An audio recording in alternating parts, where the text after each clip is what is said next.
pastoral, María de Magdala.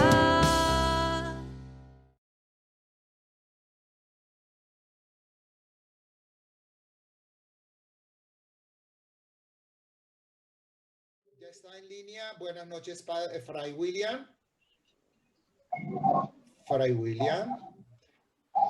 Muy buenas noches con todos. ¿Cómo les va? Qué alegría. Buenas noches. Buenas noches, padre. ¿Cómo está? Buenas noches, Buenas noches, hermana. ¿Cómo está? Muy buenas noches para todos. Ya estamos aquí. Cultura peruana, padre. ¿Todo bien? Buenas noches. Reverenda madre. Buenas noches. Muy buenas noches. Madre, disculpe que no la deje llegar, pero es para pedirle un favor. Pues les estaba recordando a todos los chicos y chicas sobre los términos que su señoría y el padre nos han explicado. Perícopa, midrash, delimitación de texto, exégesis, hermenéutica, quiasmo e inclusión semítica. Y entonces le vamos a pedir el favor que su señoría con el padre, en la medida que puedan, en el orden, pues, entonces quisiéramos que nos explicara parábola, alegoría, metáfora y el paralelismo antitético. Madre mía, mejor dicho. Entonces, son de las palabritas que yo voy recordando por ahí en mi formación bíblica, ¿no? Entonces, claro que sí. Entonces es muy Fray William, empecemos con metáfora, porque yo creo que es, parábola, que es ya casi vamos a llegar a la primera parte que se encuentra en el Evangelio de Marcos. Entonces empecemos con parábola. Yo podría decir una pequeña cosita antes. Aunque esto es relativamente tardío. Padre, su sonido lo estamos escuchando muy bajito. Entonces, a ver, de paso que me ayudan ustedes. A ver, un ratito, por favor. A ver, un segundito. ¿Pero me escuchan tan bajito? No, ya está mejor. Sí, mejoró. Pues no hice absolutamente nada, ¿eh? Entonces debe ser distancia. Es psicológico. La distancia, sí, la distancia. No hice absolutamente nada. Ni siquiera he tocado yo pero a ver, vamos a ver, dijo un ciego y no vio nada. A ver. Sí, distancia. Es que se aleja del micrófono y se nos la pierde distancia. por ahí. Sí, es verdad, se pone el micrófono al lado de la oreja. Y aunque tengo la boca al lado de la oreja, pues no logro. A ver, ahí está mejor. Estoy como... Ahí está mejor ahí. Sí, se escucha un poco mejor. Sí, padre, sí está mejor. Súbanle también ustedes pues el volumen y de esa manera ya me ayuda, ¿no? Subas en una silla para que le suba el volumen, padre. Lo que natura no da, Salamanca no lo presta. Salmántica non presta. ¿Ya? Entonces, a ver, aunque esto es tardío, pero de todos modos, no lo es tanto. Es decir, es un poco compleja, el asunto es un poco complejo. Resulta que la retórica era una especie de contenido de la formación de los niños, y no solamente pues de los niños, sino también de los adolescentes y de los más grandes, ¿verdad? La retórica era parte de la formación. Por ejemplo, los griegos tenían una muy fuerte formación retórica. Estamos hablando de por lo menos el siglo VI antes de Cristo. Ellos ya habían desarrollado muchísimo la retórica. Y dentro de la retórica, y ustedes podrían buscar en internet, porque la lista es larguísima, si tienen la posibilidad de hacerlo en este momento, mientras yo voy hablando, lo pueden hacer. Y dentro de la retórica existía lo que se conoce como figura de palabra, o figuras en plural, figuras de palabra y figuras de pensamiento.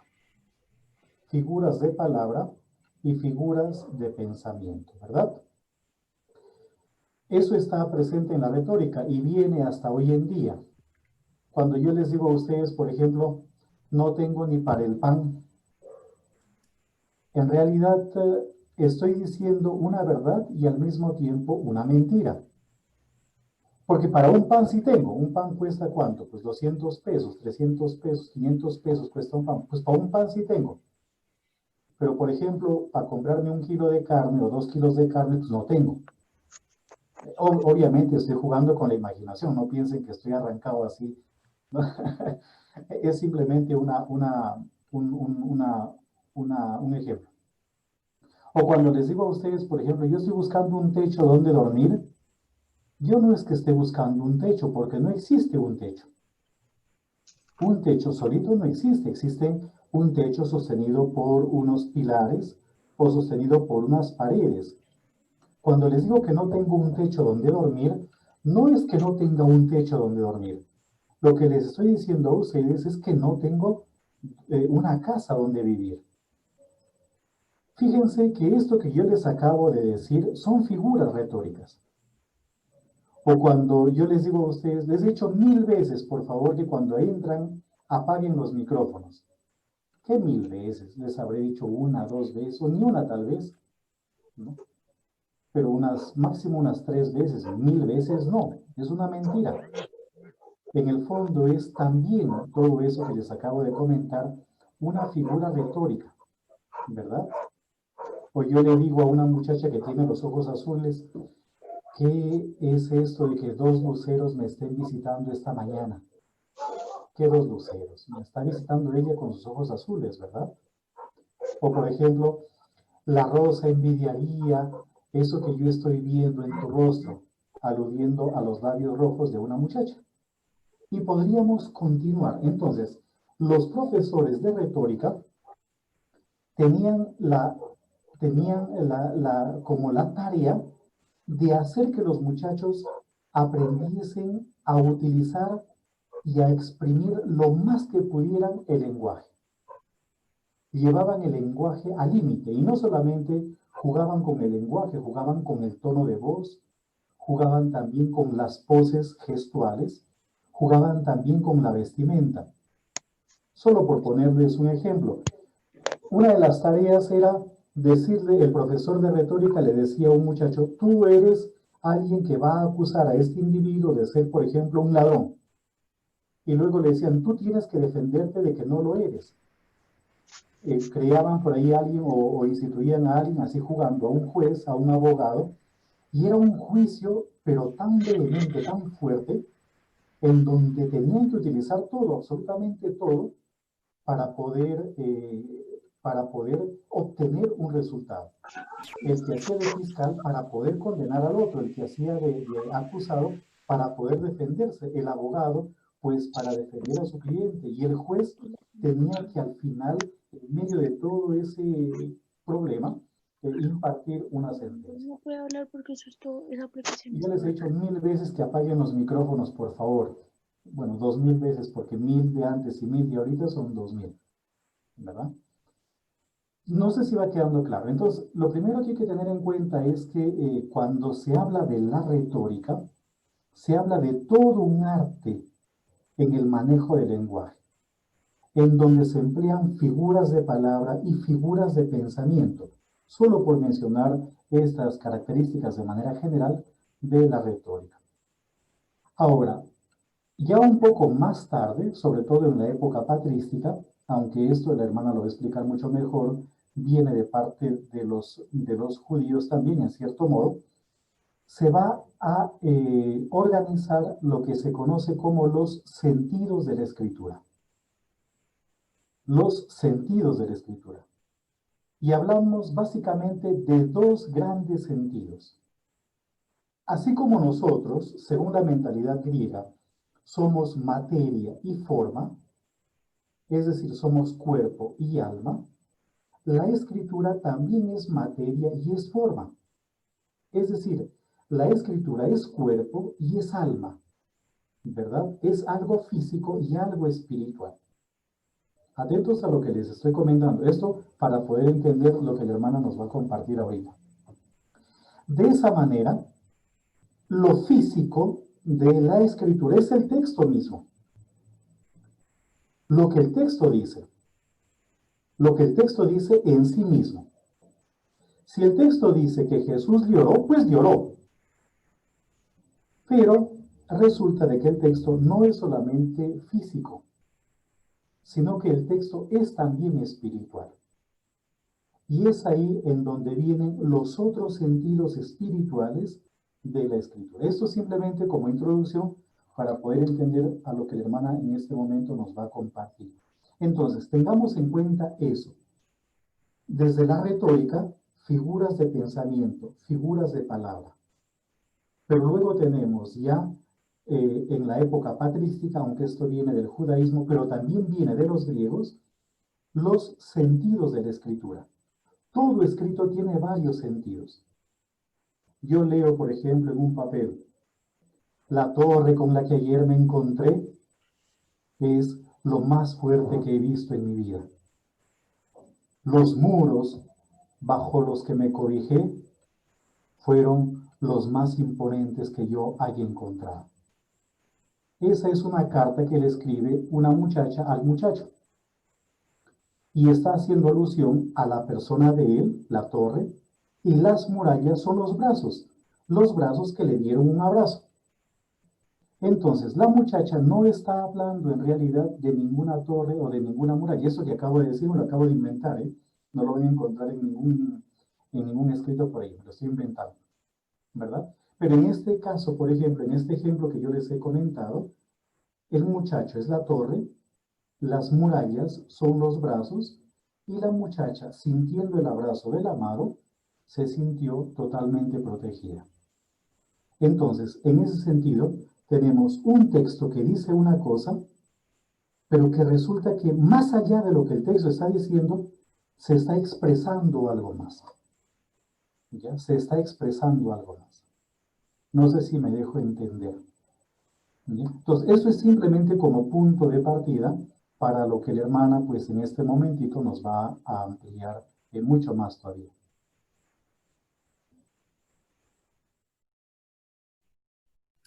Gracias, padre. Estamos pendientes, hermana Ana Francisca.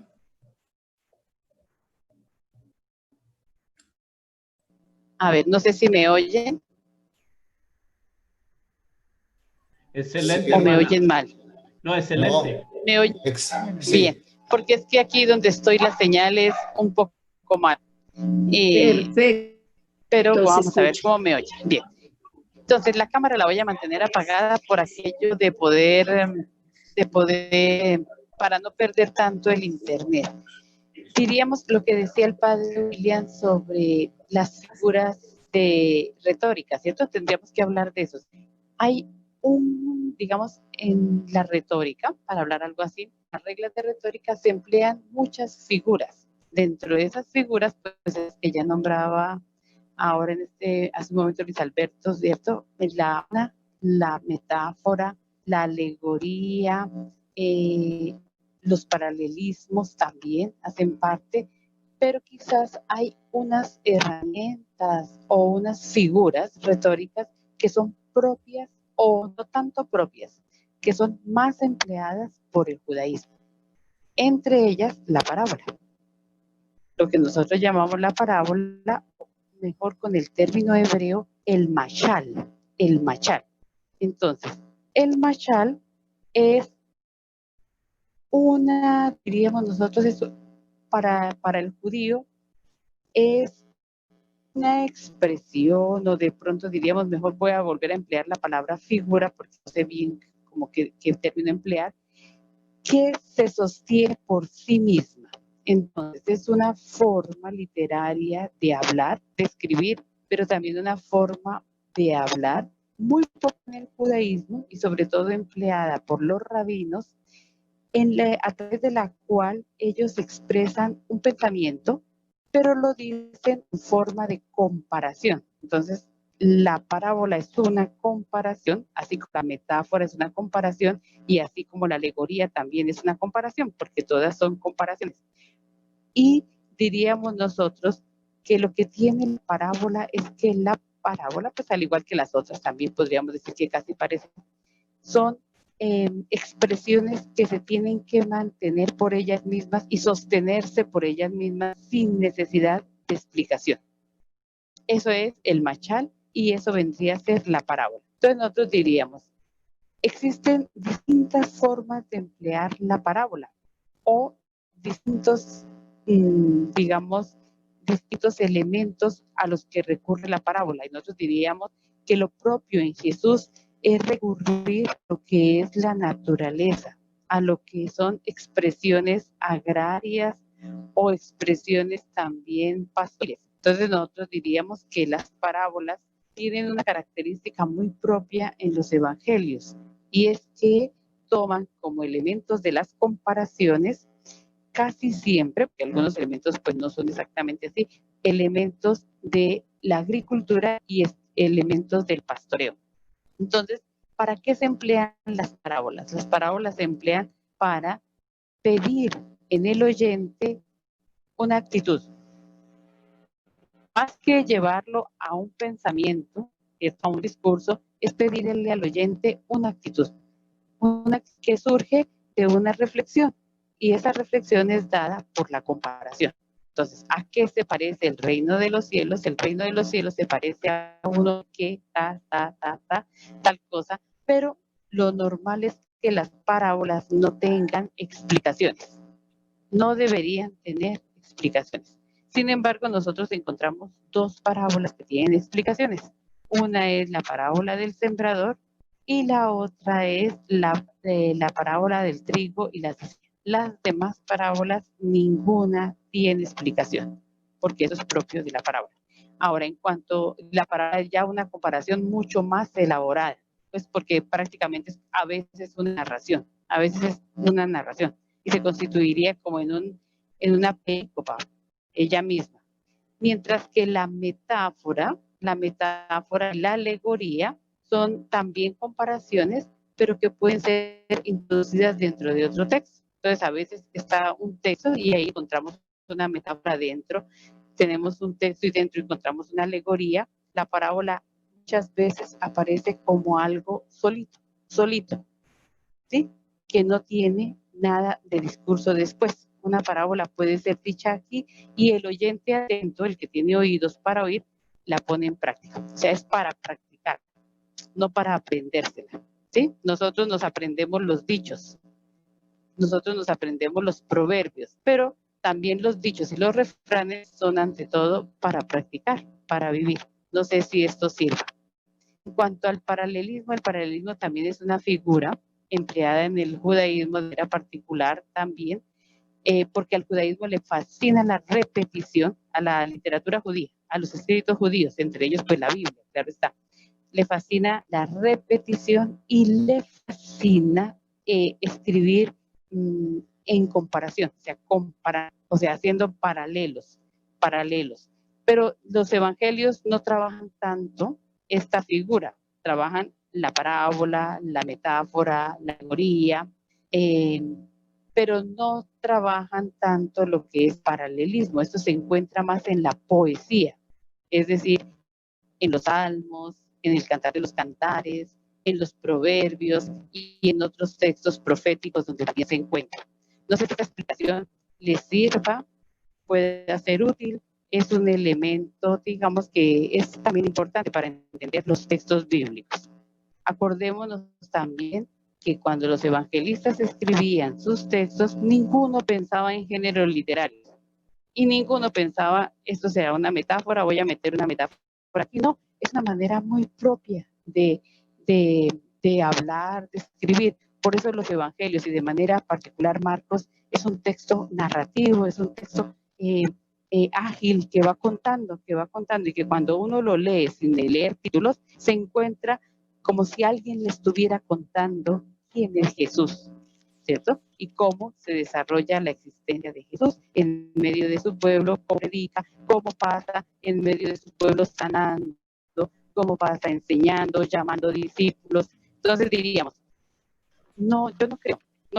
De pronto ahí Juan es mucho más elaborado, Lucas también tiene unas parábolas muy elaboradas, pero Marcos es el que más, digamos, el evangelista que narra, que cuenta, que cuenta, que cuenta. Y eso hace que sea sencillo, ¿cierto? Que sea ágil y sobre todo que sea tan cercano, porque el evangelio de Marcos es muy, pero muy cercano. Bueno, entonces sí, a continuar ya con nuestro evangelio. Tal vez una pequeña cosita, probablemente, como dice la hermana, los autores no hayan pensado escribir de una o de otra forma, pero muchas veces se hacen cosas de modo inconsciente, ¿no? De modo inconsciente. Por ejemplo, yo he pues conversado con gente de distintos lugares de Colombia y como que uno ya va medio identificando también los modos de hablar, las formas de pensar, de ver la vida de la gente, ¿no? Y por ejemplo, normalmente esto lo he escuchado yo en gente paisa. Los paisas tienden a hablar mucho con dichos. No, pues entre bomberos no hay que pisarnos las mangueras, ¿no? Es decir, dicen una cosa y dicho tras dicho, dicho tras dicho, dicho tras dicho, ¿verdad? Por ejemplo, ellos probablemente ni siquiera lo piensen en sacar un dicho a la hora de hacer un discurso, pero les sale natural porque es algo que también viene por medio de una cultura. Entonces hay que tener en cuenta igualmente que muchas de las figuras retóricas, literarias, que nosotros encontramos en la Biblia, puede que también sean un reflejo de la cultura, de la formación, de la tradición que hay detrás de los que compusieron esos textos. Y uno puede darse cuenta, eso es evidente, uno puede darse cuenta, por ejemplo, de qué mentalidad puede estar detrás de un texto. La hermana Francisca pues es muy conocedora del Antiguo Testamento, aunque también del Nuevo, ¿no? Pero conoce más el Antiguo Testamento, o conoce bien el Antiguo Testamento, y por ejemplo ella percibe, ella se da cuenta del modo de escritura de los autores, y en el Nuevo Testamento también. En el Nuevo Testamento uno puede darse cuenta de qué tipo de personas son las que están detrás de los textos. Y obviamente detrás de ellos hay toda una cultura, ¿no? En Colombia en general, por ejemplo, se emplean muchos dichos, aunque hay regiones en donde se emplean mucho más. Pero en Colombia en general siempre se están empleando dichos. Usted no buscó mujer, usted cambió de mamá. Estuve escuchando radio este fin de semana y en RCN hay un programa que es al fin de semana y estaban, por ejemplo, hablando de qué tipo de cantaletas normalmente, no, al fin de semana no, la tertulia es, el día viernes fue creo, la tertulia, ¿no? ¿Qué tipo de cantaletas hay en Colombia, no? Entonces una señora dijo, no, pues yo cuando me molesto le digo a mi marido, usted no buscó mujer, usted cambió de mamá, ¿no? Se cambió de mamá y comenzaban a sacar un montón de dichos que yo, algunos de esos, pues primera vez en mi vida que los escuchaba. Y eso también es reflejo de una cultura, de una mentalidad, ¿no? Detrás de cada uno de nosotros hay una familia, detrás de esa familia hay toda una cultura, hay toda una mentalidad también. Por eso Colombia no es una, Colombia es una amalgama de culturas, ¿verdad? Una amalgama de culturas, eso es así. Y en la Biblia también encontramos algo de eso. Ahora, una última cosita tal vez en sintonía pues, con lo que se había manifestado. Cuando hablamos de los sentidos de la Biblia, estamos hablando primero, como ya les he comentado, del sentido literal. Lo que el texto dice, que no siempre dice lo que quiere decir, ¿verdad? No siempre dice.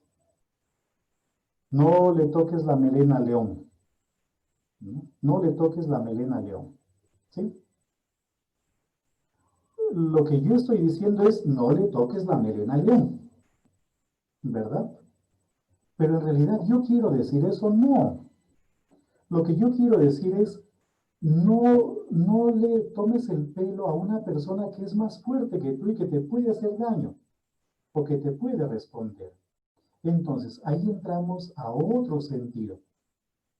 Podríamos hablar de un sentido espiritual, como ya les he comentado. Y dentro de los sentidos de la Biblia, dentro de este espiritual, tenemos, por ejemplo, lo que es la alegoría, ¿verdad? Pero también está la parte moral y también la parte anagógica, ¿verdad? A donde tendemos. Entonces está la alegoría, lo moral y lo anagógico, ¿sí? Es decir, nosotros leemos un texto de la Biblia, pero el texto de la Biblia no siempre dice lo que el texto está diciendo, como cuando yo les digo a ustedes, disculpen nuevamente que vuelva al mismo ejemplo, no le toquen la melena al león. ¿Qué leones? Yo no sé si alguno de ustedes habrá visto un león en su vida, probablemente sí, o en figurita, ¿verdad? Pero de ahí de mirar un león en algún circo, cuando yo era niño, cerca de la casa de mis papás habían unas pampas grandes, unos campos grandes, y venían normalmente los circos y se instalaban en esos lugares. Y llevaban pues tigres y leones, y nosotros de niños, para que nos dejen entrar gratis, conseguíamos perros y gatos, y llevábamos al dueño de los circos, a los dueños de los circos, y les daban los perros y los gatos a los tigres, a los leones, y nos dejaban entrar gratis al circo, ¿no? Entonces, cuando venían los circos, los perros y los gatos desaparecían por completo. Pues era la única manera de ver leones y de ver tigres. Pero de ahí a tocarle león, ¿quién le va a tocar la melena a león? Nadie. Pero en el fondo, yo no les estoy diciendo a ustedes que no le toquen la melena a un león.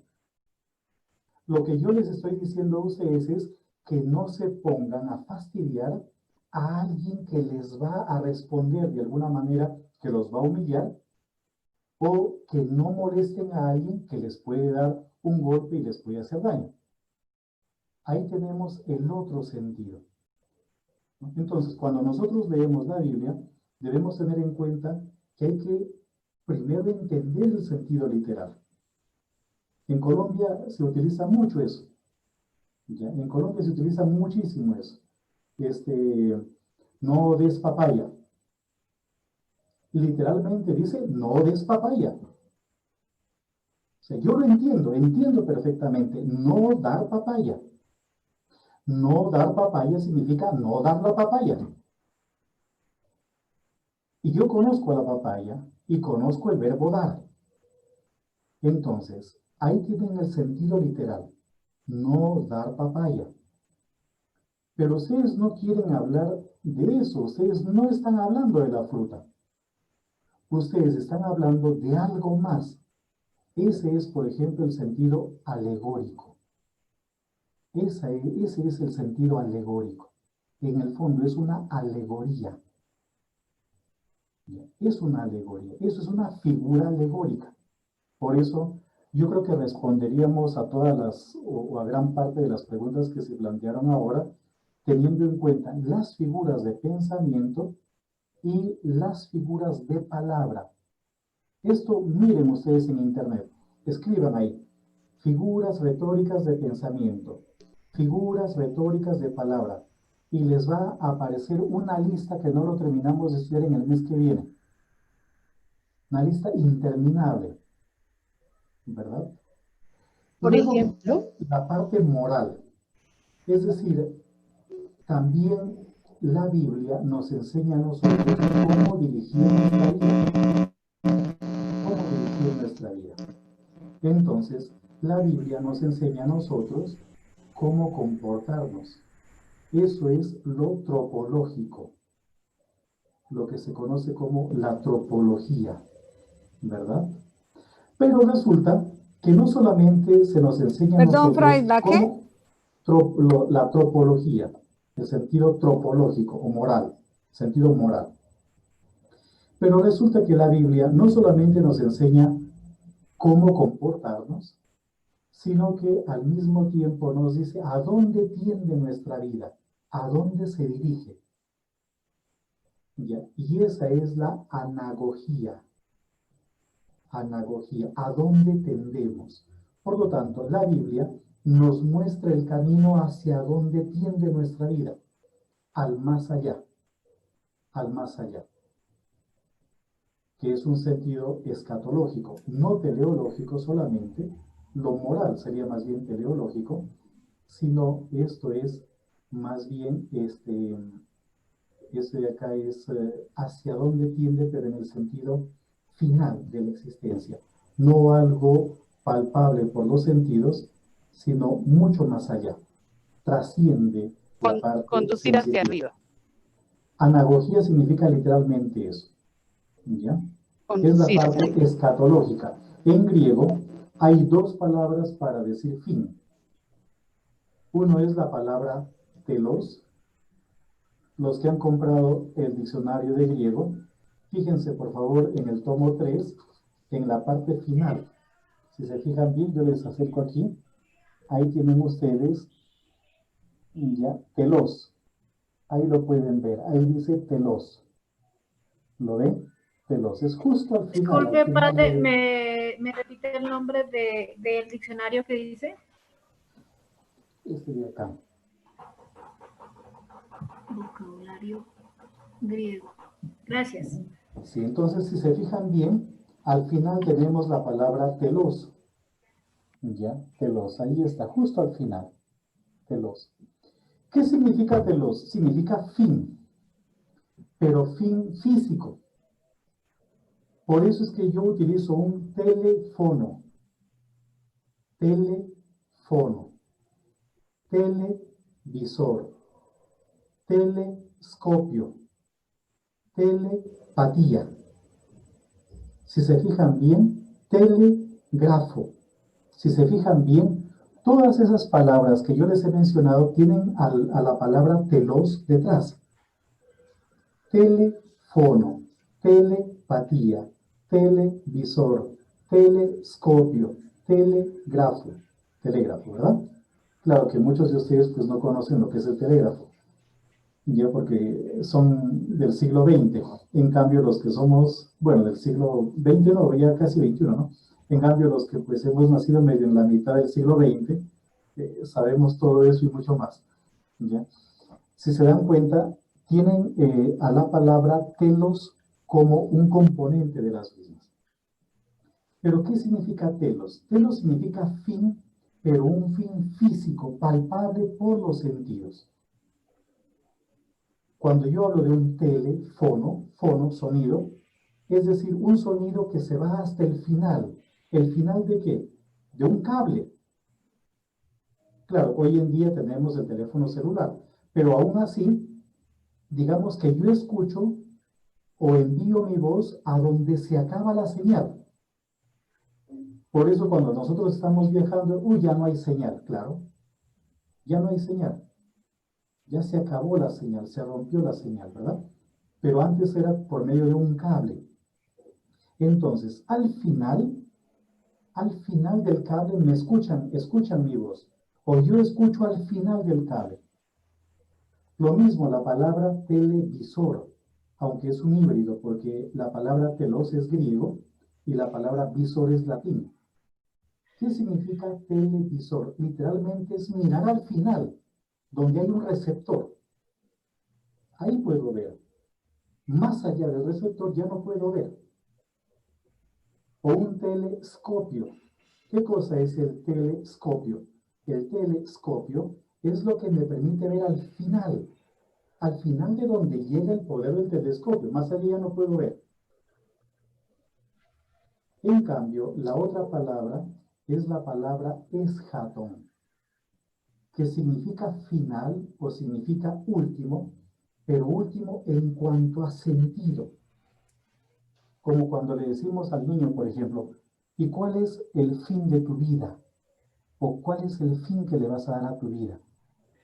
No le estoy diciendo yo, ¿hasta dónde vas a vivir? No. Lo que yo le estoy diciendo es, ¿qué sentido le das a tu existencia? Por eso, para la teología, se utilizó esta palabra, eschaton, que también significa fin, último, pero en cuanto al sentido que uno le da a su vida. La Biblia, por lo tanto, nos ayuda, digamos que el otro sentido de la Biblia es el mirar, nos ayuda a ver el final de nuestra existencia. a dónde tendemos nosotros. Como dijo la hermana, la palabra anagogía literalmente significa mirar hacia arriba, mirar hacia lo alto, o mirar también más allá, más allá. Por lo tanto, la Biblia entonces tiene esos dos sentidos grandes, el sentido literal y el sentido espiritual.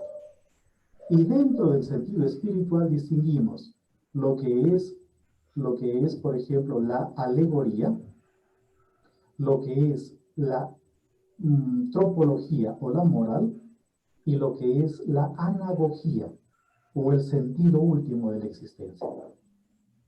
Pero no podemos nosotros leer la Biblia solamente desde un sentido, sino que estos sentidos tienen que ir de la mano.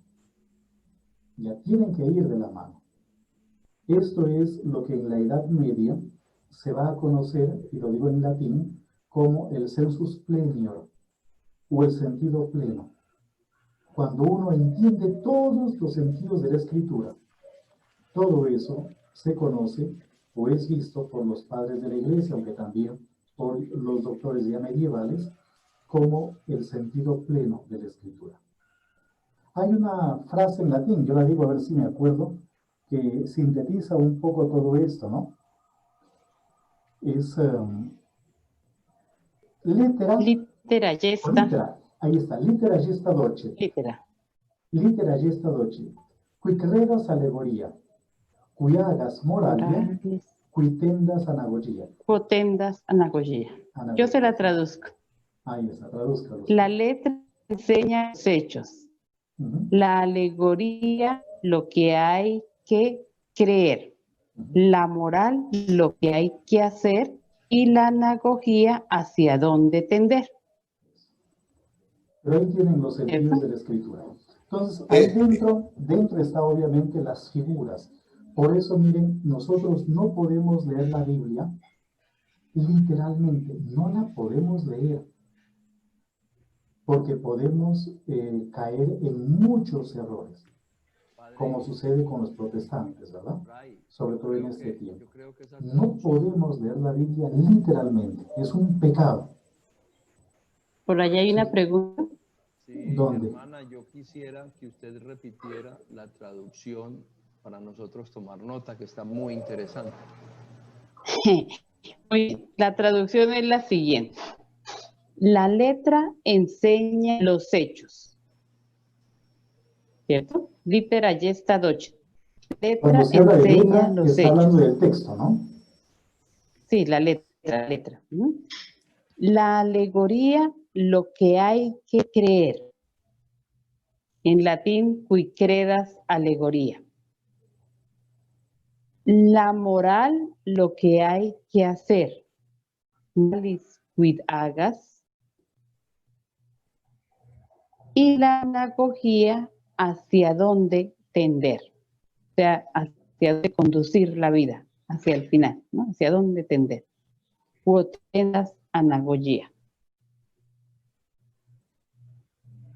Ustedes, Voy a decir una cosita antes de que el padre siga, y es que, por ejemplo, en el Evangelio de hace 8 días, lo que alcanzamos a leer de Marcos, había también otra figura, y es la sátira. ¿Sí? Nosotros encontramos otra figura retórica que es la sátira. La sátira también es una manera de escribir, una manera de hablar. Y estaba ahí donde dice, no tienen necesidad de médicos los sanos, sino los enfermos. Eso es una especie de burla, ¿cierto? Todos sabemos que eso es así, que los sanos no tienen necesidad de médicos, sino los enfermos, pero está colocada ahí con un sentido, es decir, es provocar en el oyente o en el lector una reacción, ¿cierto? Una reacción, una reflexión. Madre Ana Francisca. Sí, señor. Bueno, entonces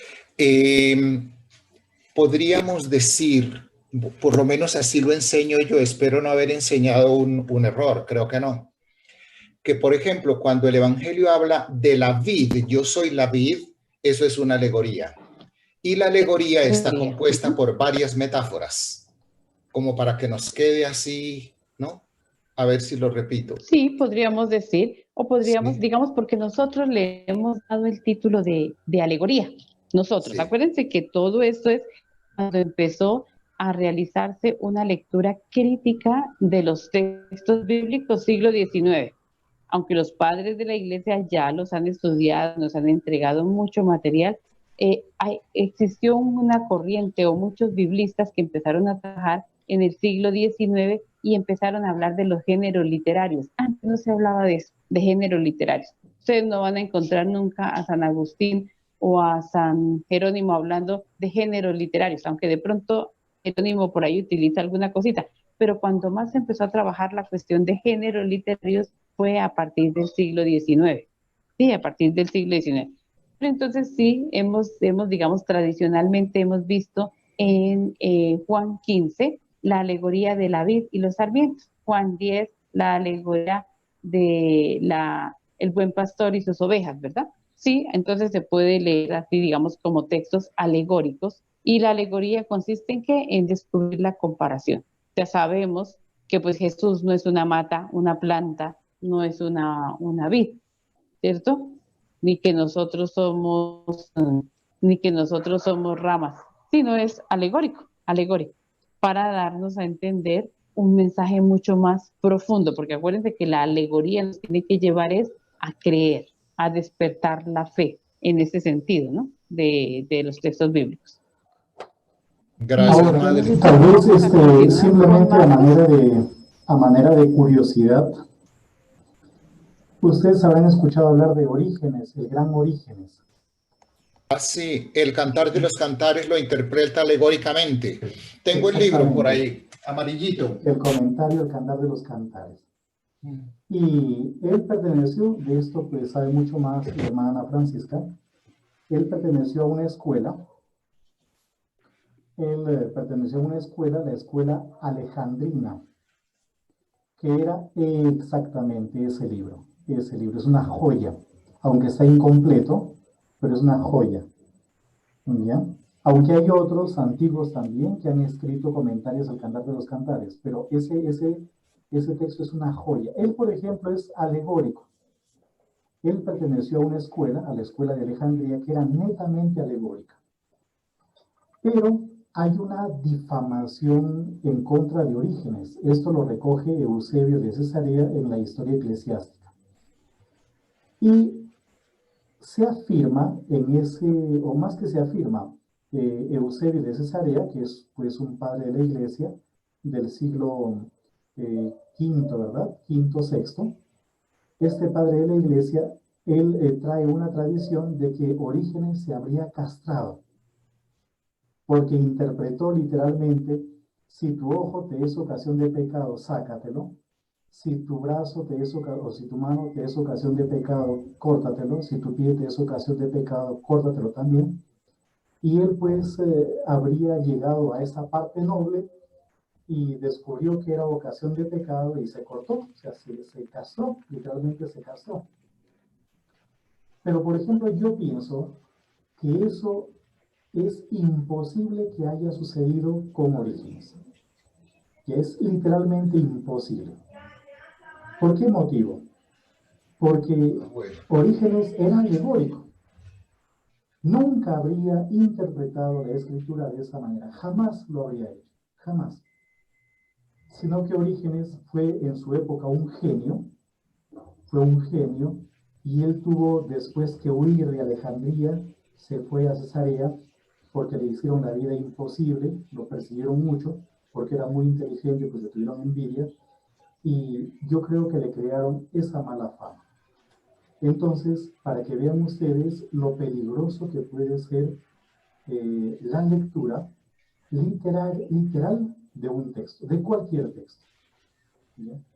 Puede ser una lectura peligrosísima. Simplemente voy a buscar aquí, como para familiarizarles un poquitito pues con el asunto, voy a buscar, a ver, permítanme por favor, les voy a compartir esta pantalla. Compartir. No sé si están viendo ya. Les voy a colocar aquí, por ejemplo, figuras retóricas. ¿Ya? Figuras retóricas. Ustedes pueden hoy día, esta noche, antes de dormir, entrar y comenzar a curiosear. Y van a ver cómo ustedes están hablando con figuras retóricas permanentemente sin darse cuenta. ¿Ya? Tenemos, por ejemplo, la metáfora. La metáfora es la relación sutil de analogía o semejanza que se establece entre dos ideas o imágenes. Y ahí les ponen ejemplos.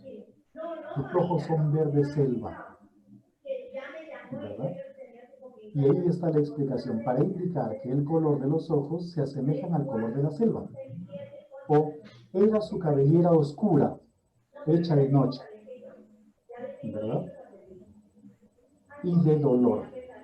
En el poema Canción de Otoño y Primavera de Rubén Darío, se relaciona el color del cabello con la oscuridad de la noche. Tienen el símil, la hipérbole, la metonimia, la sinécdoque, la anáfora, la prosopopeya o personificación, el epíteto, alegoría, aliteración, hipérbaton, la ironía, la paradoja, el oxímoron, tienen la onomatopeya, la sinestesia o sinestesia, tienen el pleonasmo, la perífrasis, la etopeya, la prosografía, polisíndeton, elipsis, antítesis, asíndeton, la descripción, el calambur. El calambur es muy, es muy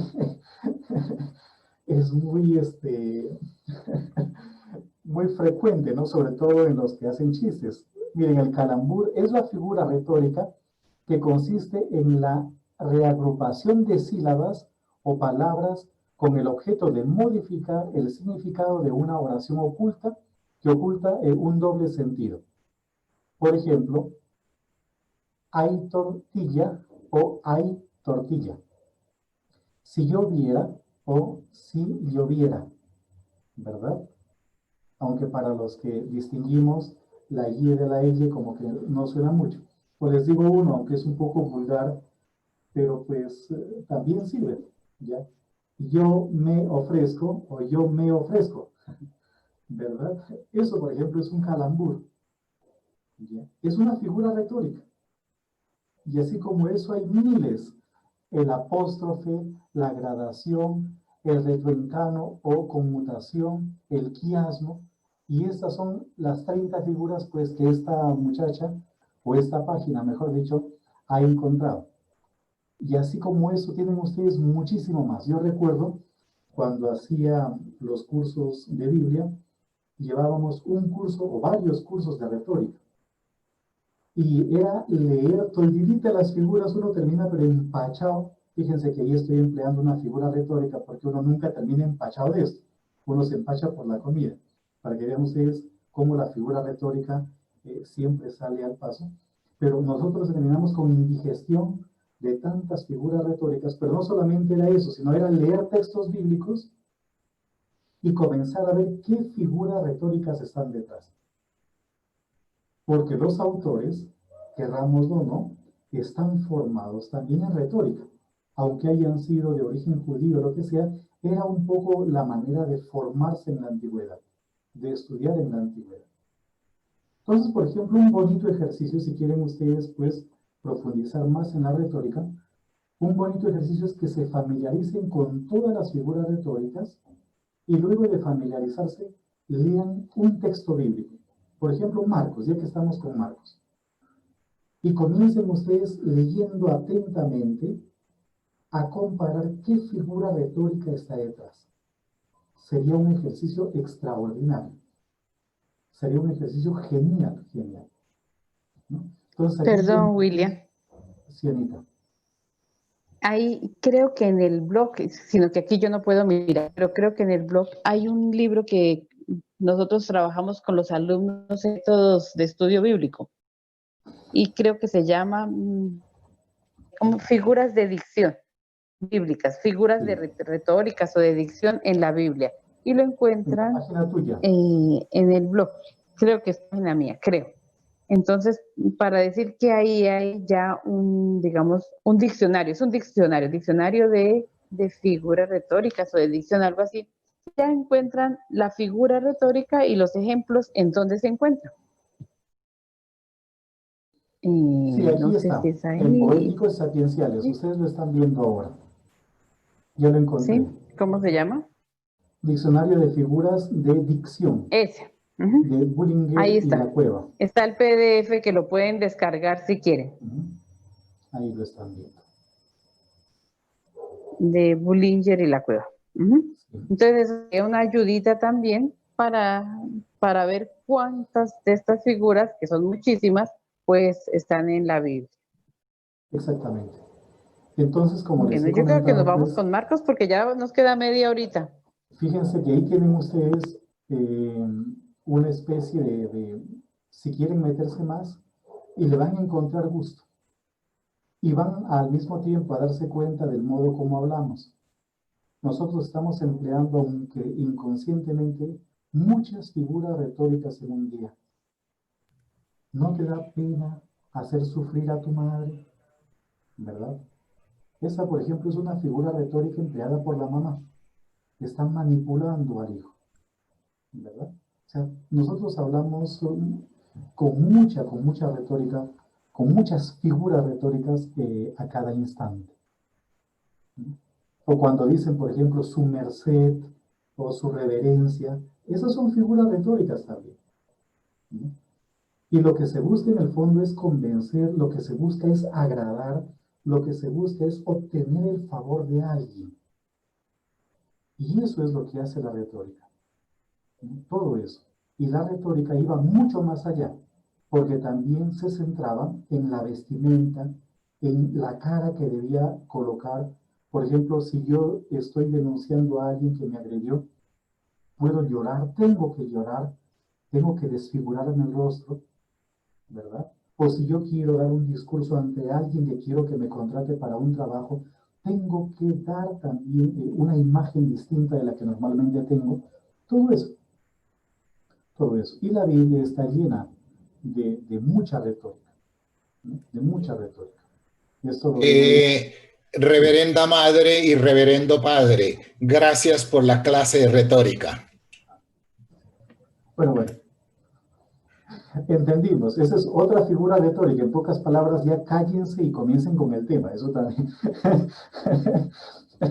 Es una mezcla. Entre gitanos no nos vamos a leer las manos. Esa es otra figura retórica. Muy bien, ya está. Vamos entonces con Marcos. Si mal no recuerdo, quedamos viendo el capítulo 3, ¿verdad? Pero al mismo tiempo quedó una especie de tarea. No sé si la hermana nos recuerda la tarea. Sí, dejaron el Shabbat la y las 39 tarea cosas. eran los 39 trabajos prohibidos en Shabbat. En Shabbat, ¿no? En Shabbat. Entonces, en el séptimo día. Yo creo que todos lo buscaron, los encontraron y me imagino que los encontraron ahí.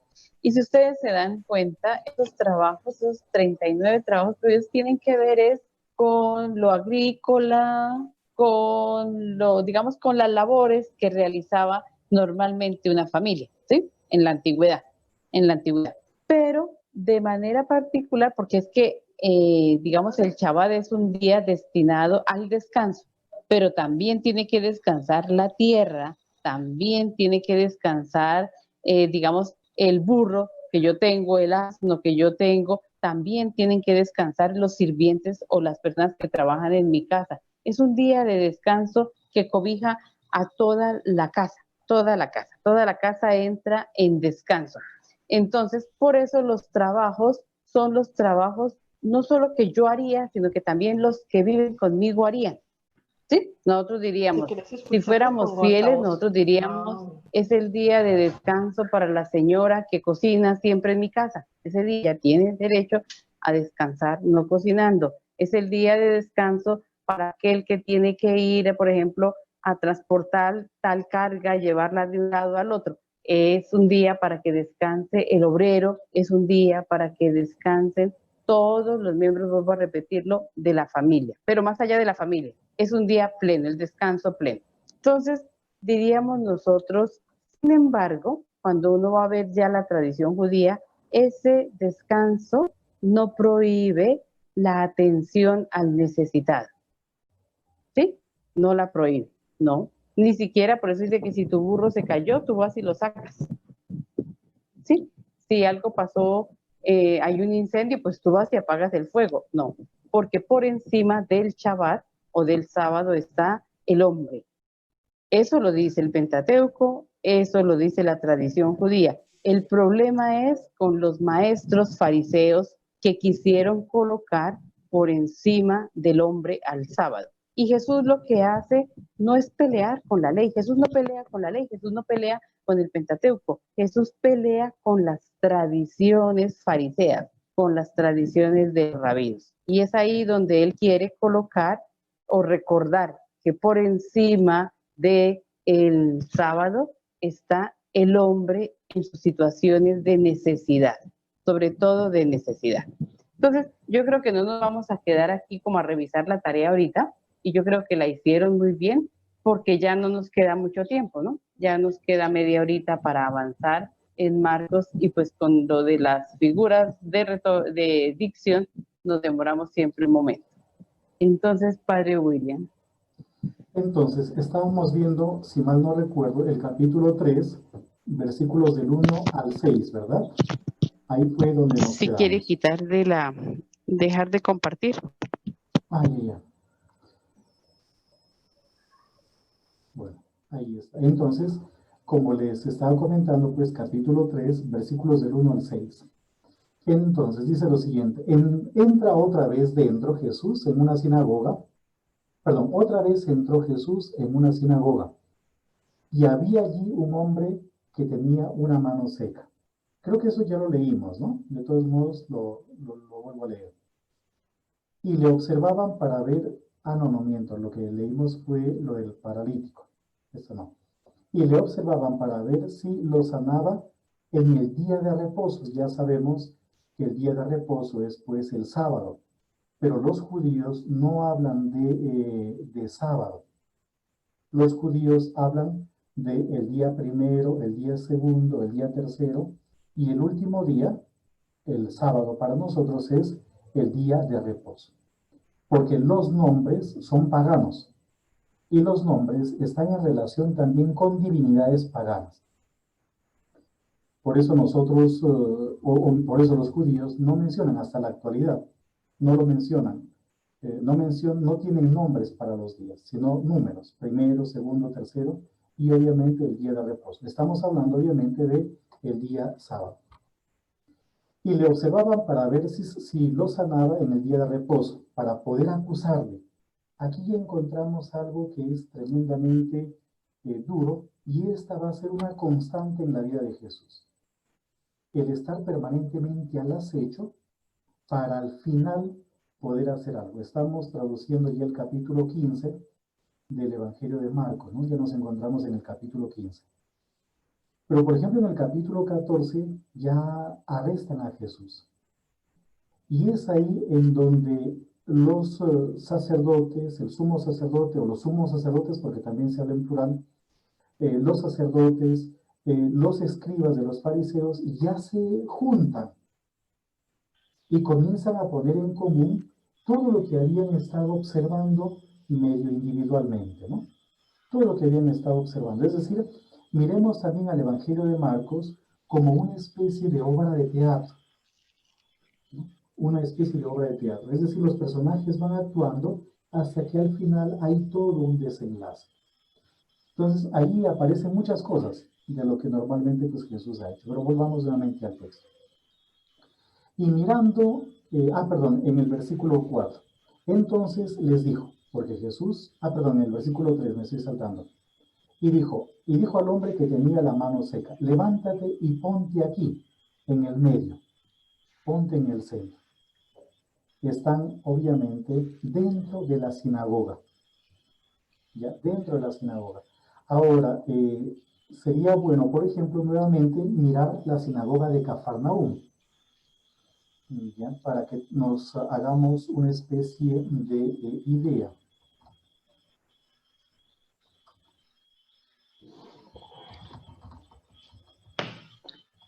Obviamente, como ya les hemos comentado, la sinagoga que nosotros vemos hoy en día no es de la época de Jesús. Esta es más bien una sinagoga probablemente del siglo IV, V de nuestra era. Están viendo, ¿verdad? Pero hay que tener en cuenta que la sinagoga que nosotros vemos ahora probablemente haya sido construida sobre las ruinas o sobre los cimientos, más que ruinas, sobre los cimientos de la sinagoga, de una sinagoga anterior. Entonces aquí tienen ustedes pues una vista esta de acá, desde un poquito lejos, ¿verdad? Ahí está, para que veamos, ahí está la sinagoga, un poquito más grande. Se ven dos textos ahí, William. Se puede quitar el... ¿Se ven dos textos? El Evangelio.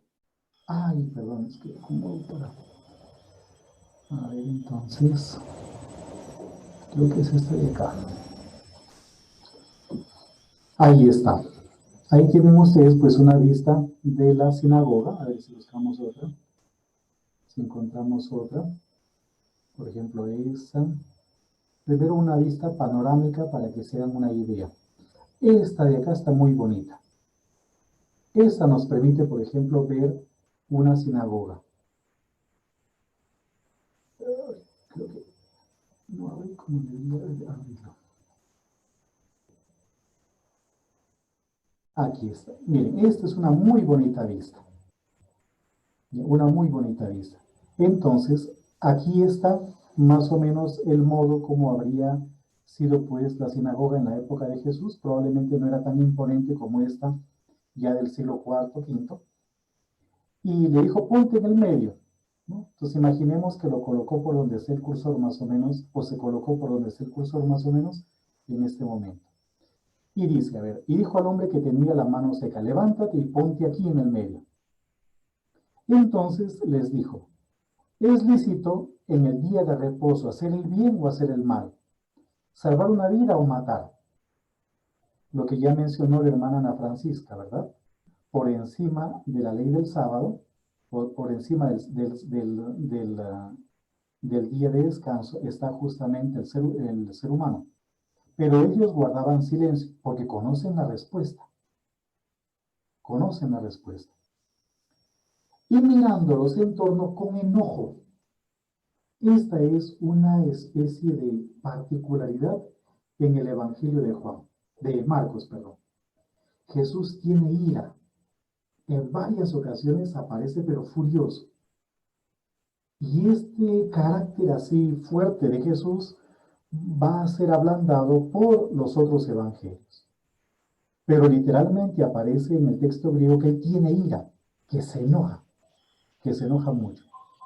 Y mirando en torno con enojo, entristecido por la dureza de sus corazones, dijo al hombre, extiende tu mano.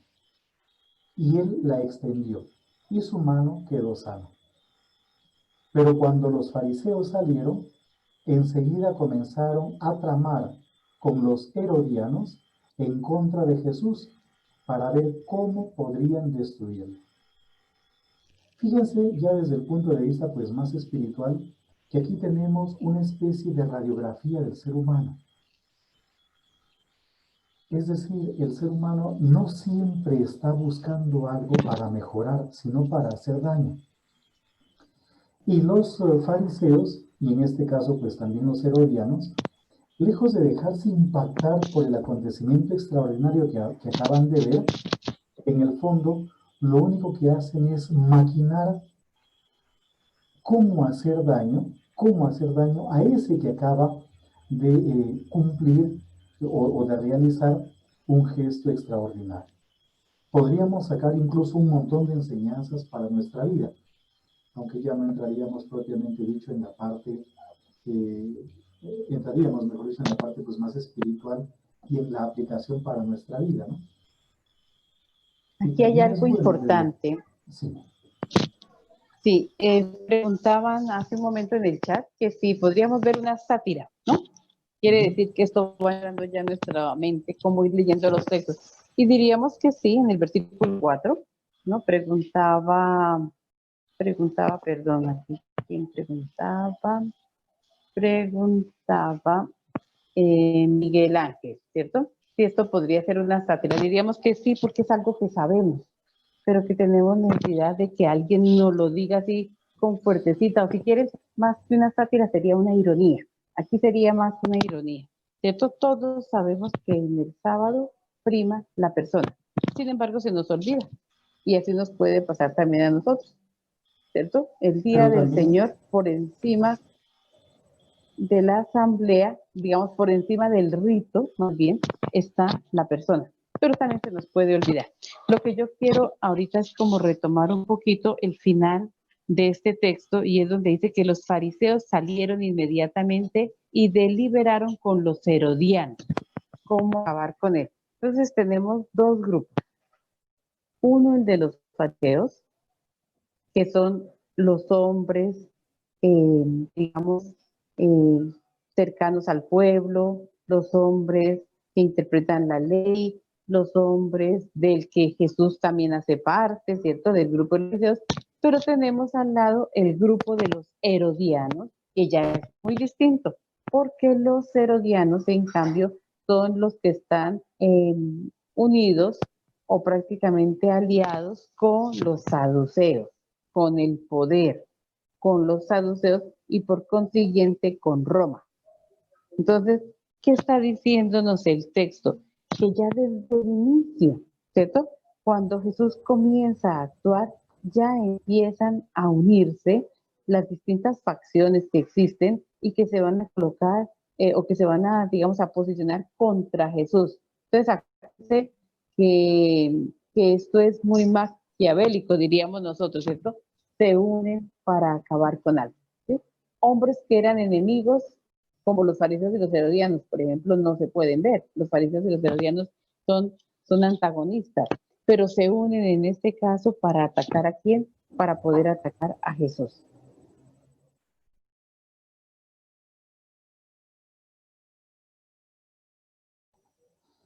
muy bien, pero también podríamos decir que es una especie como de pregunta retórica, ¿no? La pregunta retórica es esa que busca que el auditorio responda lo que en realidad ya se sabe. Y lo que hace es ganarse el respaldo del auditorio. Ganarse el respaldo del auditorio. No sabemos, no es verdad que lo que hay que hacer en este tiempo de pandemia es ayudar a los más necesitados. ¿Es así o no es así? ¿Qué dicen ustedes? Y todos ustedes me van a decir, claro, sí, eso es verdad. Es decir, son preguntas que buscan que el auditorio termine respaldando al que está hablando. Es una figura retórica, ¿no? Es en realidad toda una figura retórica la que el autor está poniendo en labios de Jesús. Continuemos a ver. Versículos del 3 al 12. Del 7, perdón, yo no sé, yo estoy medio confundido, estoy así como cansado, ¿verdad?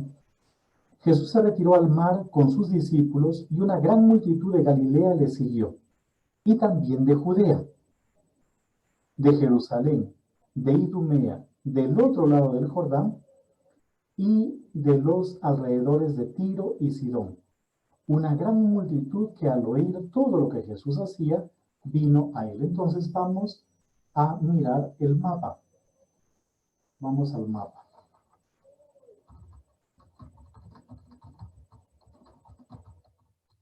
Cuando yo les digo vamos al mapa, ustedes no entienden si no vamos al mapa. Pero si yo dijera eso en el Perú, vamos al mapa, todo el mundo recordaría, todo el mundo pues no, digamos que todos los que tienen mi edad, todo el mundo recordaría a un presidente de la República que ya murió, que siempre decía, vamos al mapa. Él hacía sus conferencias de prensa, todo, y siempre vamos al mapa y sacaba un mapa, ¿no? A ver, vamos a ver aquí. Busquemos un mapa bonito. Tal vez este de acá. Aquí está. Tenemos este bonito mapa. Ahí lo tenemos. Entonces, ¿qué dice el texto? ¿Ya? ¿Qué dice el texto? El texto dice lo siguiente. Jesús se retiró al mar, obviamente al mar de Galilea, al mar de Tiberíades. No al mar Mediterráneo, sino al mar de Galilea, al lago de Tiberíades, con sus discípulos, y una gran multitud de Galilea le siguió. Entonces, de Galilea lo sigue a él. ¿Y qué más dice? Y también de Judea, aquí abajo está Judea. Y luego, ¿de dónde más? De Jerusalén. Jerusalén es la capital de la Judea. De Idumea. ¿Dónde está Idumea? Por aquí. Idumea, no la encuentro. Pues tiene que ser esta de acá. Idumea. ¿Y dónde más dice? Del otro lado del Jordán, pues el otro lado del Jordán es la Decápolis y Perea. ¿Y dónde más dice? A ver. Y de los alrededores de Tiro y de Sidón. Tiro y Sidón, la Sirofenicia. ¿Ya? La Sirofenicia, que formaba parte de la provincia de Siria, Celesiria. A ver, una gran multitud que al oír todo lo que Jesús hacía, vino a él. En pocas palabras, el autor lo que está haciendo es diciéndonos que prácticamente el mar en este momento se convirtió en el centro. Vienen de todos los alrededores. Está colocando zonas limítrofes, ¿verdad? Zonas limítrofes, para decirnos que todo el mundo ya va hacia Jesús. Y dijo a sus discípulos que le tuvieran lista una barca por causa de la multitud para que no le oprimieran, porque había sanado a muchos, de manera que todos los que tenían aflicciones se le echaban encima para tocarlo. Y siempre que los espíritus inmundos le veían, caían delante de él y gritaban diciendo: tú eres el Hijo de Dios. Y les advertía con insistencia que no revelaran su identidad. Esto es lo que se conoce como el famoso secreto mesiánico, que seguramente ustedes habrán escuchado dentro del Evangelio de Marcos, pero no solamente en el de Marcos, sino en los sinópticos en general. Jesús no quiere que sepan que Él es el Mesías. ¿Por qué motivo? Para que la gente lo siga a Él por el mensaje y no tanto por interés. ¿Ya? No tanto por interés. Entonces dice, vayamos o pasemos al siguiente pasaje. Y subió al monte, llamó a los que Él quiso. Antes había llamado a los primeros discípulos, pero ahora ya tenemos propiamente dicho la institución de estos como sus más íntimos. Y subió al monte, llamó a los que Él quiso, y ellos vinieron a Él. Y se designó a 12 para que estuvieran con Él y para enviarlos a predicar, para que tuvieran autoridad de expulsar demonios. Y fíjense, aquí encontramos algo interesantísimo. Estos que son llamados por Jesús, en pocas palabras, son otros Jesús. Porque si recordamos lo que ya hemos leído anteriormente, Jesús ha venido básicamente para anunciar la buena nueva y al mismo tiempo para sanar y expulsar demonios. Una síntesis de la actividad de Jesús lo encontramos igualmente en el capítulo 10 del libro de los Hechos de los Apóstoles, con lo que comenzamos, el discurso de Pedro en la casa del centurión Cornelio. Pasó por el mundo haciendo el bien y curando a los oprimidos por el diablo. Por lo tanto, estos que han recibido la llamada de parte de Jesús, en el fondo lo que tienen que hacer es prolongar a Jesús. Se van a convertir como en prolongadores de Jesús. Discúlpenme, no tengo palabras para expresarlo de una manera diferente, pero es como si Jesús por medio de ellos se hiciese presente en otros lugares también. Porque curiosamente estos que son llamados por Jesús van a hacer lo mismo que Jesús hizo, aunque más adelante veremos que no podrán totalmente. Pero en el fondo deben ser un reflejo de Jesús. Designó a los 12, y aquí vienen los nombres de los 12. Simón, a quien puso por nombre Pedro.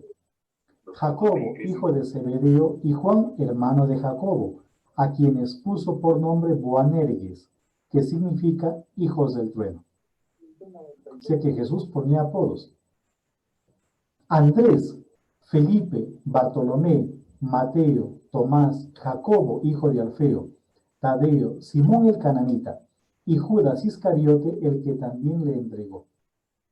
Jesús llegó a una casa y la multitud se juntó de nuevo, a tal punto que ellos ni siquiera podían comer.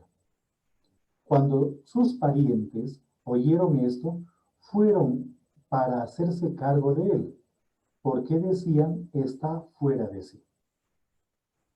Está loco, ¿no es cierto? Está fuera de sí. ¿Ya? Pero aquí tenemos entonces la llamada de los 12 apóstoles. Yo era una palabrita aquí pequeña, yo creo que ya vamos como terminando, pero es ver cómo están reagrupados los 12. Esto también es intencional, ¿sí? Es intencional, y si ustedes lo comparan, así como tarea, otra vez la tarea, Mateo, y con Lucas, porque Juan no los trae así, Juan no, Juan es distinto, son los sinópticos, Mateo, Lucas y Marcos, ¿cómo los reagrupan? Entonces sería interesante ver dónde van a colocar las conjunciones. Entonces, si ustedes se fijan bien en este texto, nombró pues a los 12. Los 12 es un título importante. A Simón lo llamó Pedro, a Santiago de Zebedeo, a su hermano Juan, a quien le llamó Boanerges, que significa hijos del trueno. O sea, nos entregan primero el grupo de los 3, de los famosos Pedro, Santiago y Juan. Y luego empiezan los demás de a 2. Andrés y Felipe, que siempre van a ir junticos, Bartolomé y Mateo, Tomás, Santiago de Alfeo y Tadeo, perdón, aquí van otra vez 3, y luego Simón el cananeo, Judas Iscariote, el que también lo traicionó. O sea, ya como que los van reagrupando, según la tradición de la iglesia, ¿sí? Según la tradición de la iglesia, vamos a tener grupitos entre los mismos 12. El grupo de los más cercanos, luego Andrés y Felipe, que siempre serán una vina y siempre estarán unidos los 2, Bartolomé y Mateo, bueno, eso sí, no podemos explicar bien por qué, Tomás, Santiago de Alfeo y Tadeo, vosotros 3. Entonces nos interesan los grupos de arriba, los 2 de arriba, y siempre de últimas, Judas Iscariote, con el adjetivo, ¿no? Digamos, o dándole también una característica particular, que es aquel que traicionó. O sea, esto es querido, como es querido también tener el grupo de 12. De 12, para que sean como las 12 tribus de Israel, de 12, como se organizaba o como se pensaba que muchos grupos políticos estaban organizados en la antigüedad por los meses del año, para que cada grupo pudiera hacerse responsable de un mes del año. Entonces, 12 que abarcan también la totalidad del tiempo del año, pero también la totalidad de hombres con Jesús, que formarán el grupo de Jesús. Ahora, un elemento que no debemos dejar de lado, y acaba de mencionar pues la hermana Ana Francisca, es la ubicación geográfica que nos dio al comienzo de esta película. Y fíjense que está prácticamente centrando todo el territorio, o más que centrando, está describiendo todo el territorio, o abarcando, creo que esa es la palabra más exacta, abarcando todo el territorio. Por lo tanto, el hecho de que hayan sido 12 puede que también esté escondiendo algún tipo de simbolismo, y se pueda estar hablando del nuevo pueblo de Israel, las nuevas 12 tribus de Israel. Porque curiosamente, cuando Jesús llama, están presentes personas no solamente que habrían formado parte del Israel bíblico o del Israel del Antiguo Testamento, sino mucho más allá, como las regiones de Tiro y de Sidón. mucho más allá. Entonces, Padre. hay toda una especie de universalidad también en el llamado. Sí, Luis Alberto. Padre, es que un exégeta norteamericano, el padre John Paul Meyer, él en esa colección de libros que se llama El Judío Marginal, él tiene la tesis que la finalidad de Jesús no fue fundar nada, sino restaurar a Israel. Y uno le pregunta a gente de mucho peso y dicen que esa es una visión norteamericana, ¿no? Pero que realmente Jesús no vino a restaurar a Israel, sino a fundar un camino que luego se convirtió en la iglesia. Al fin, ¿por dónde nos vamos, Padre? Jesús predicó el reino y lo que vino fue la iglesia. Es una frase famosísima. A ver, eso es lo que yo les iba a decir. No exactamente eso, pero algo de eso les iba a comentar. Entonces, miremos lo que ya la hermana también evidenció. Por ejemplo, tenemos a los 12, versículo 16. Simón, a quien puso por nombre Pedro. ¿Ya? Simón, a quien puso por nombre Pedro. Jacobo, hijo de Zebedeo, y su hermano Juan. ¿Verdad? Y su hermano Juan. A quienes puso por nombre Boanerges, que significa hijos del trueno. Ojo, yo no estoy evadiendo la pregunta, sino que quiero tomarla bien. Por lo tanto, tenemos a 3 que son las cabezas de la iglesia. ¿En qué orden? En el orden que nos da el texto de Marcos. ¿Qué son? Simón Pedro, Santiago y Juan. El Evangelio de Marcos, como ya les hemos comentado, probablemente sea del año 70. En el mejor de los casos es del año 70, sino más tarde. Pero digamos que del año 70 para acá es el Evangelio de Marcos. Antes del año 70 probablemente no. Hay un texto que es anterior, obviamente, al Evangelio de Marcos. Ese texto anterior es la carta a los Gálatas. ¿Ya? La carta a los Gálatas.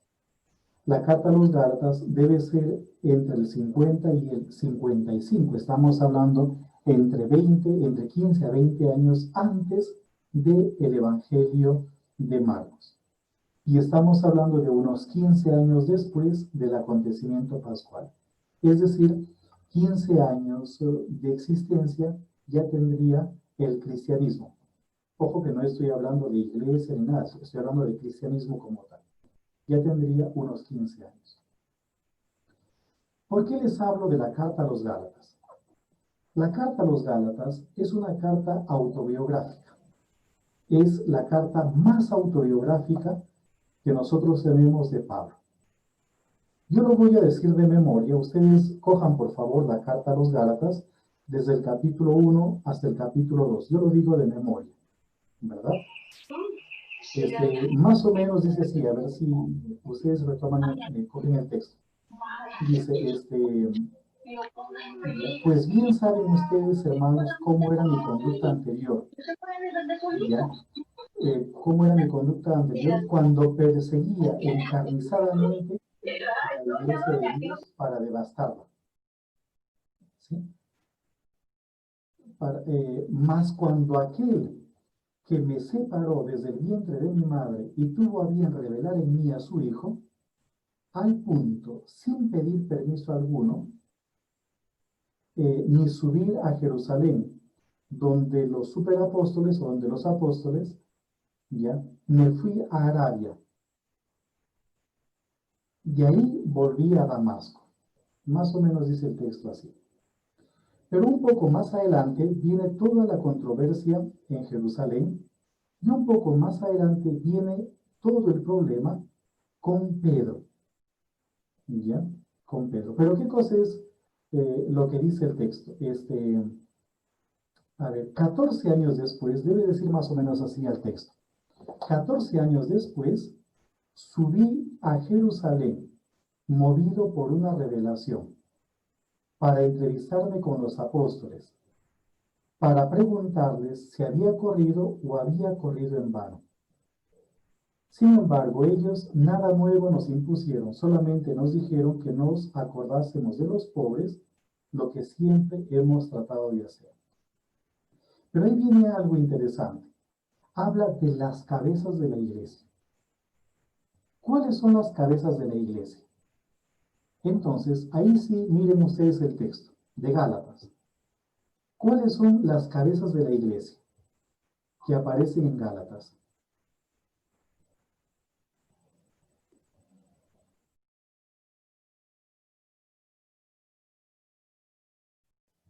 A ver si encuentran el texto. Santiago, Cefas y Juan. Muy bien. Las cabezas de la iglesia son Santiago, Cefas y Juan. El orden es fundamental. ¿Por qué motivo? Porque parece que la cabeza es Santiago y no Cefas. Y ojo, que el texto de Gálatas está empleando un nombre antiguo para Pedro. El nombre de Simón ya es un nombre griegizado, ¿verdad? Y él está hablando, el nombre de Pedro, perdón, de Pedro ya es un nombre griegizado. Él está hablando de Cefas.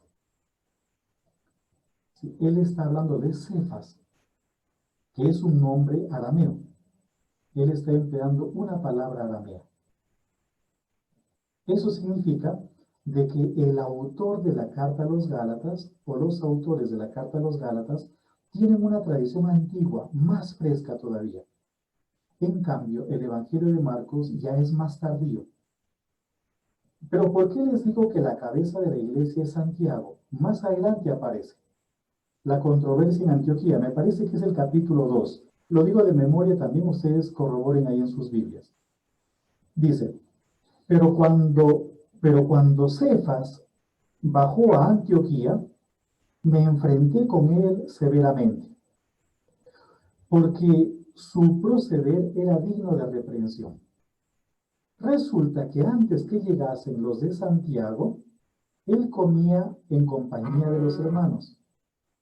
Pero cuando llegaron los de Santiago, él se apartó por miedo a los de la circuncisión y arrastró en la simulación a Bernabé. Eso debe decir el texto. ¿Qué es lo que ese texto nos permite a nosotros evidenciar? Que Pedro le tiene miedo, o Cefas, mejor dicho, le tiene miedo a Santiago. Es decir, la carta a los Gálatas nos está mostrando un momento de la comunidad cristiana, o del cristianismo, por decirlo así, en que todavía no se veía una organización de forma clara. Y parece que el que está a la cabeza es Santiago, no Cefas. Cefas le tiene miedo incluso a Santiago. Y aquí aparece una pregunta, y todavía no respondo a la pregunta que planteó Luis Alberto. Y aquí aparece una pregunta. ¿En qué momento Cefas, o ya Simón Pedro, se convirtió en la cabeza de la iglesia?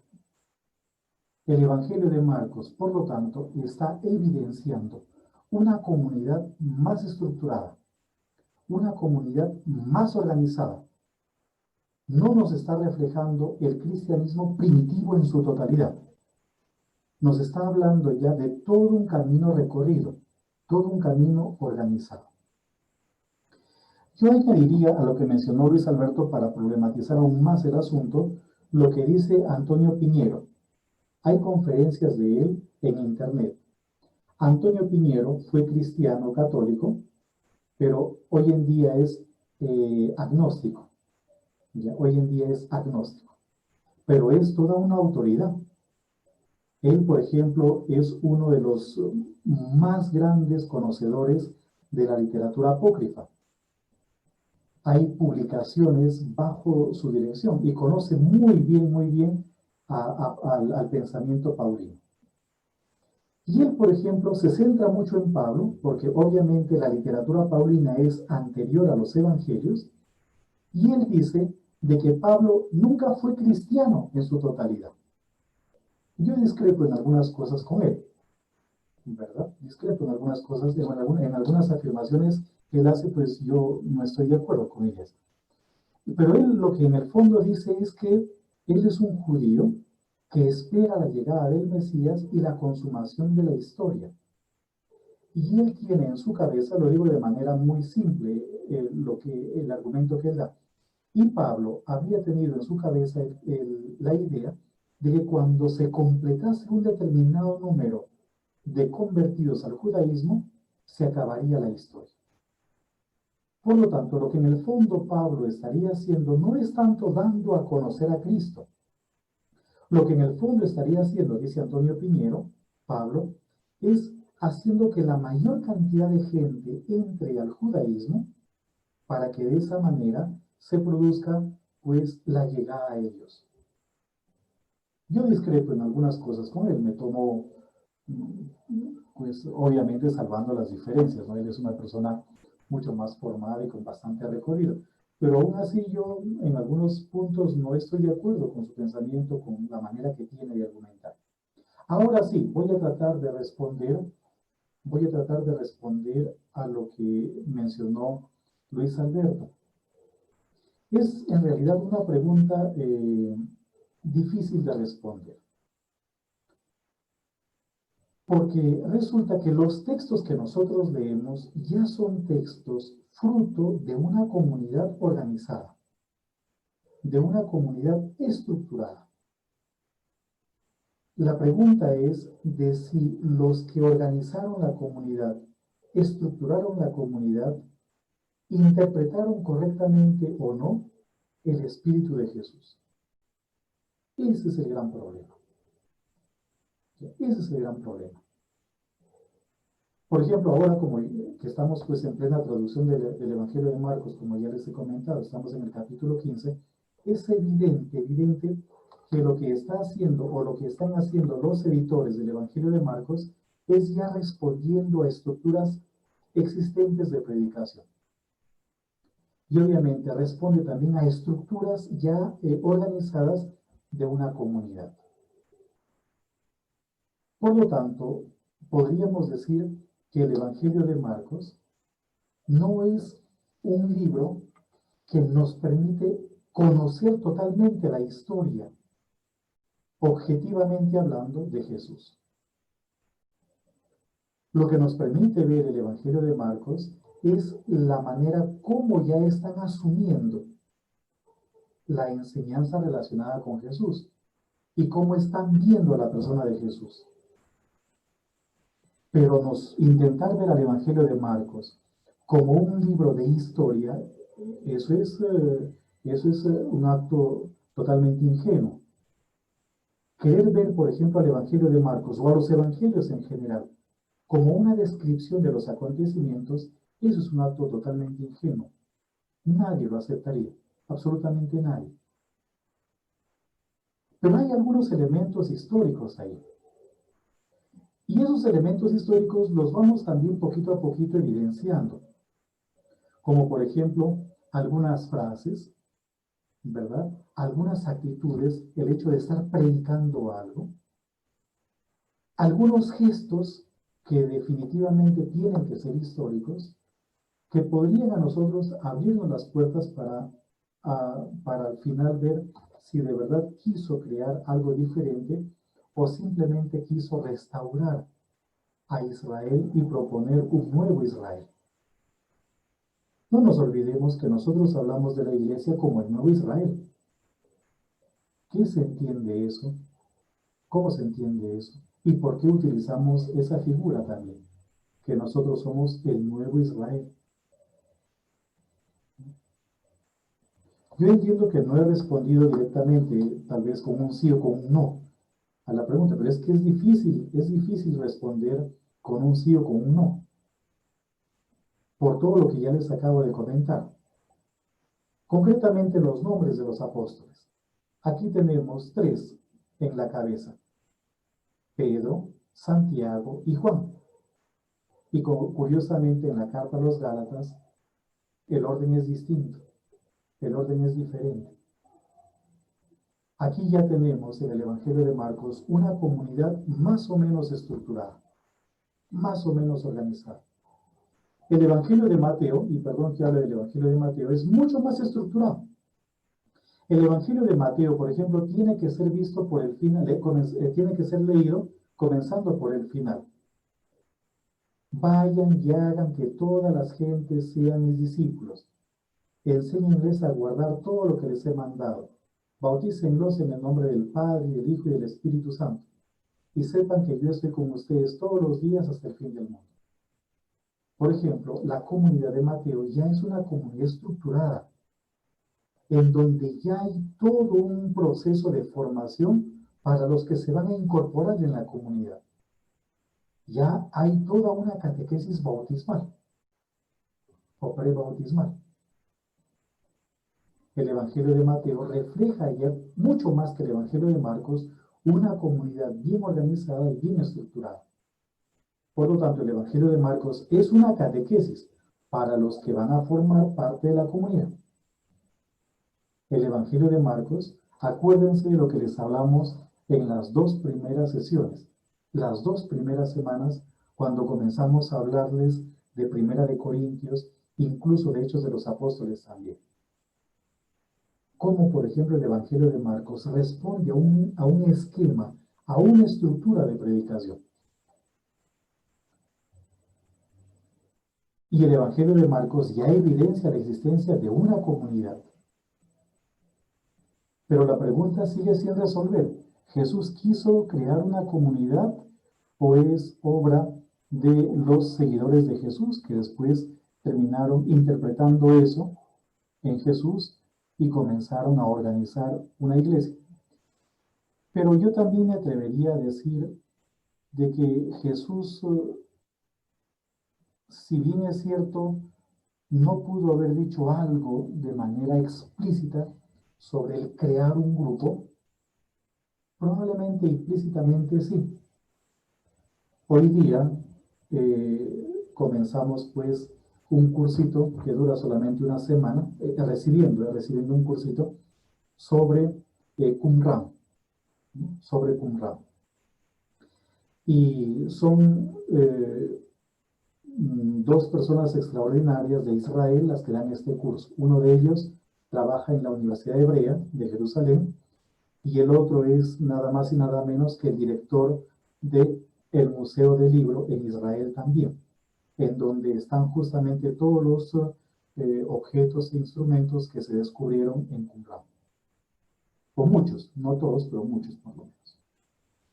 Y por ejemplo, fue interesante lo que el curador del museo dijo hoy día, ¿no? De cómo los que vivieron en Qumran probablemente formaron parte de un grupo de judíos que quisieron, entre otras cosas, vivir de una forma más pura, más radical, la fe.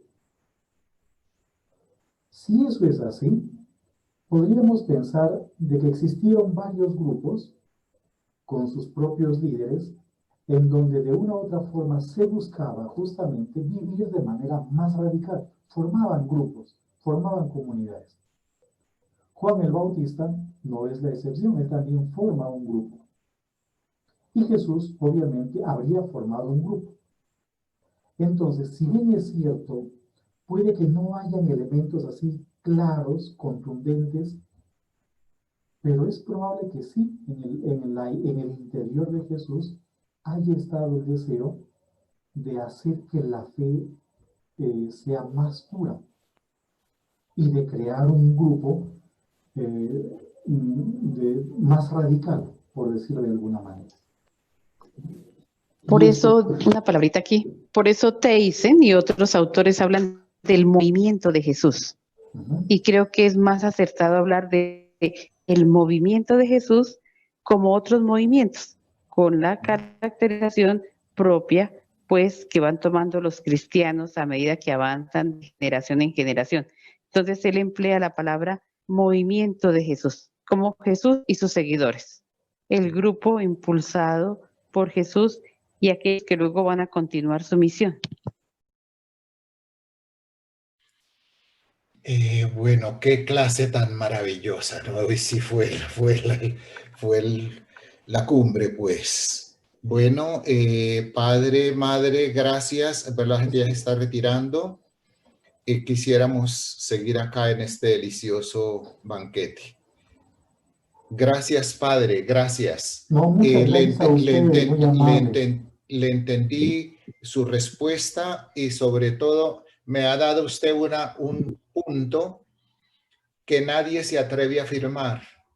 Ese miedito de don Pedro con don Santiago, ¿no? Ahí pero me parece muy, muy extraordinario. Y gracias por mencionar al doctor Antonio Piñero, uno de los más grandes filólogos de lengua griega. Él es profesor emérito de la Complutense de Madrid. Es toda una autoridad científica. Y él es tan honesto que dice, la ciencia llega hasta aquí y yo no puedo pasar por delante de la ciencia. Bueno, realmente, padre, gracias.